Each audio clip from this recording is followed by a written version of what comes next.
Then Macho Man defeated Butch Reed.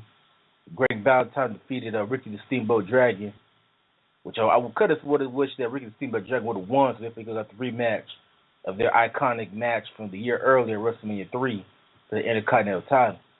But we didn't get that. I think WWF dropped the ball on that one. But anyway, Greg Valentine defeated Ricky Steamboat. Then you had a one-man gang. He defeated Bam Bam Bigelow. And they had Rick Rude defeat Jake Roberts. Actually, no, Rick Rude and Jake Roberts actually fought to a draw as a 15 minute time limit went up. So each winner advanced to the quarterfinals. So Rick Rude and Jake the Snake Roberts were both eliminated from the tournament. And then you had Andre the Giant taking on Hulk Hogan. Like I said, they were given buys, so they fought each other in the quarterfinals. So the next match was Ultimate Warrior making his pay-per-view debut. That was the first time the Ultimate Warrior made his debut on a pay-per-view, taking on Hercules. So Warrior snapped Hercules' chain, chopped him up in the corner. Then Hercules tried to fight back as he's hit with two clotheslines on the Warrior, who no-sold him before a third from Hercules, knocked him down. Then the Warrior countered a Hercules clothesline and a clothesline of his own, which Hercules did sell. Then he pounded on Hercules outside the ring before he entered the ring, where the Ultimate Warrior hit him with a four-arm club in the corner. Warrior then hit him with 10 punches, but while Warrior was looking at the referee, Hercules picked up Warrior off the second rope and hit him with the inverted atomic drop. Then he dropped to apply his full Nelson finisher, but could not apply the hold properly as Warrior pushed out his feet off the turnbuckles. Both wrestlers fell down to the mat in a pinning position. Then Ultimate Warrior got a shoulder up after the 2 count, and the match continued as Hercules giving Ultimate Warrior the win. So Ultimate Warrior was able to win his first ever pay-per-view match. Now we'll start things off with the quarterfinals. And in the quarterfinals, we had the first match of the quarterfinals was Hulk Hogan taking on Andre the Giant. So during this match, Hulk Hogan hit Andre the Giant in front of the referee, Joey Morello, while Andre hit Hogan with the chair. And after both men hit each other with the chair, they were both disqualified. So it was double disqualification, which was none of them advanced. So as a result, none of them advanced, and whoever won the match between Ted DiBiase and Don Morocco got a bye in the semifinals. So Ted DiBiase was able to defeat Don Morocco, so he got a bye and automatically advanced to the finals. In the meantime, Macho Man defeated Greg Valentine, while one-man gang received the bye, because remember, Rick Rude and Jake the Snake Roberts wrestled to a draw. So one-man gang automatically advanced to the semifinals, where he awaited Macho Man. In the meantime, the next match was Brutus the Barber Beefcake taking on Intercontinental Champion, the Honky Tonky Man, as the Intercontinental title was on the line. So Brutus the Barber Beefcake connected with the atomic drop. Then Beefcake tried to hit Honky Tonky Man in the right knee, but he missed the elbow jump on Honky Tonky, who took control with a turnbuckle fist drop. He then went for the shake, rattle, and roll on Beefcake, but instead kneed him in the face. And he went to the top rope to do some high flying, but Beefcake hooked to the top rope and clotheslined Honky before applying the sleeper hold. The Honky Tonky manager, Jimmy Hart, hit the referee with the megaphone, but the bell didn't ring, but it was announced that Beefcake won by disqualification. So Bruce the Beefcake won the match, but Honky Tonky Man got to keep his Intercontinental title. As you guys know, the title can't change hands on disqualification. And a quick trivia note, not really a question, quick trivia note, is that Honky Tonky Man is actually Jerry the King Lawler's cousin. A lot of people don't know that.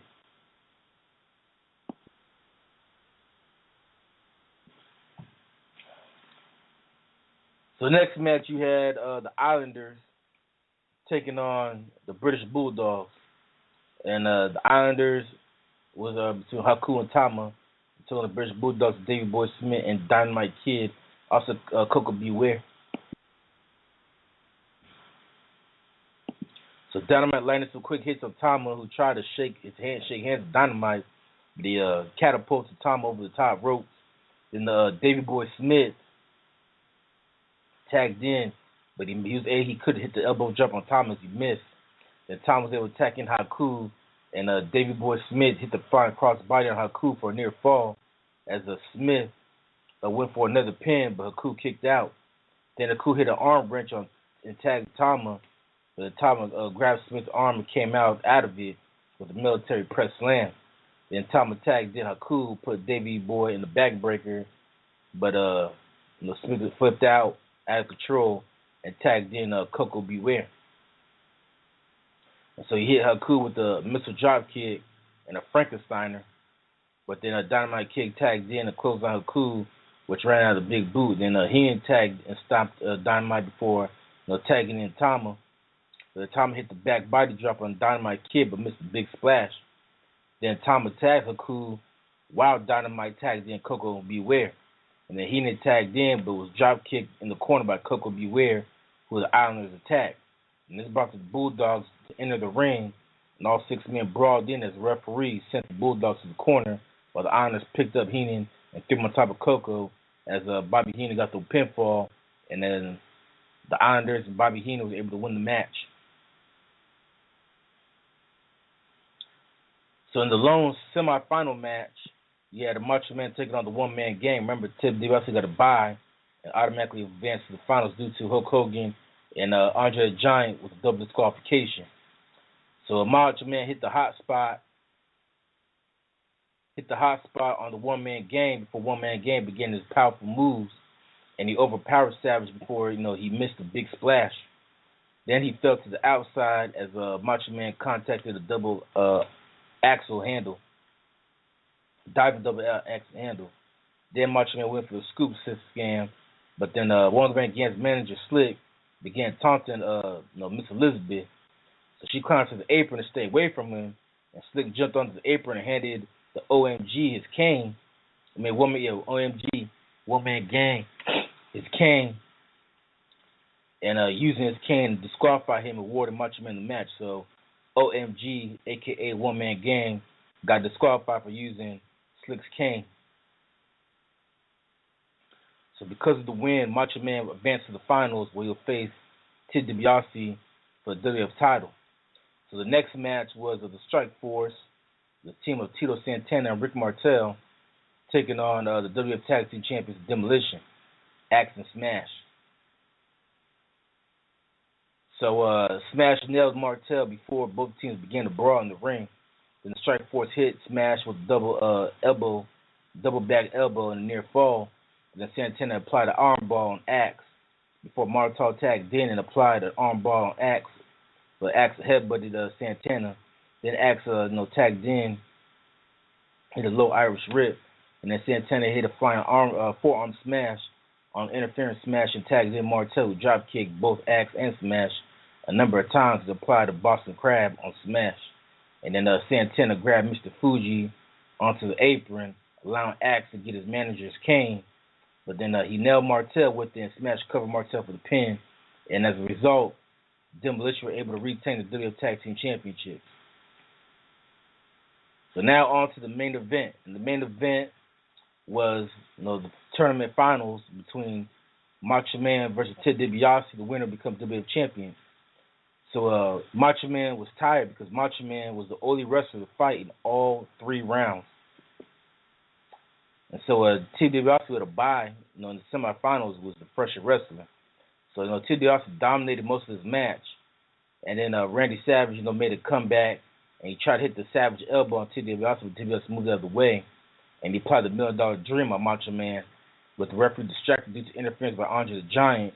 Hulk Hogan, who had been brought down to ringside by Miss Elizabeth on request by Macho Man to neutralize Andre the Giant's presence, took advantage and nailed Ted DiBiase with the chair. And then Macho Man climbed up to the top rope for a second elbow drop attempt. This time he hit the Savage elbow on Ted DiBiase, and Macho Man was able to get the pinfall and the win. So Macho Man won the tournament, and he won his first ever WWF Championship. And after the match, Hulk Hogan, Miss Elizabeth, and Macho Man celebrated as Macho Man became the new WWF champion. And that was how WrestleMania 4 ended. Now, the aftermath of WrestleMania 4, you had a Macho Man who became champion. Macho Man held the title for a year before losing the belt a year later at WrestleMania 5 to Hulk Hogan. But during that 1 year time, Macho Man spent most of 1988 defending his title against One Man Gang, while Hulk Hogan took pretty much a year of absence from WWF to film his movie No Holds Barred. And Andre the Giant, he started a feud with Jim Duggan.